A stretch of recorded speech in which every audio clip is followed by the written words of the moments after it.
This is what a so-called bomb cyclone looks like in time-lapse. Its timing could scarcely have been worse. As America mobilizes in the run-up to Christmas, Arctic conditions are blowing through the country. More than 200 million people are subject to some form of weather warning. Last night I had to bring in the National Guard.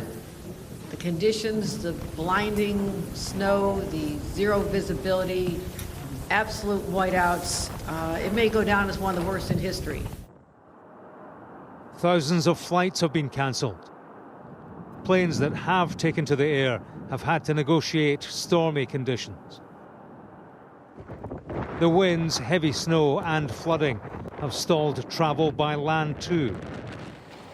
This was part of a road washed away in Maine. And this was the scene on the Ohio Turnpike, where several people died after 50 vehicles were involved in a collision. One Ohio sheriff ventured onto Twitter to post a health warning on venturing outside. We got several areas that are still impassable. Stay home, let the plow crews get their stuff done. Deputies worked through the night with zero visibility and darkness, which made things worse. These conditions are causing problems with power. Tens of millions of people are without it as the bomb cyclone barrels through. Would-be immigrants stuck on the southern border are experiencing temperatures rarely witnessed there. In the nation's capital, Washington, D.C., members of the public have joined charities in providing food and clothing to homeless people. They need help, all the help they can get. This is no joke, and this happening everywhere. These people, they still human. So-called hypothermia shelters have been opened here.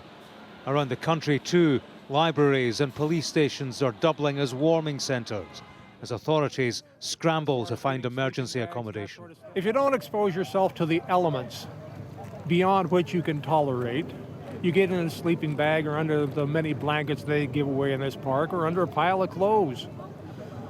But you got to know your limits. I know we're down in the teens, but I'm not looking forward to sub-zero. Why? I value my life.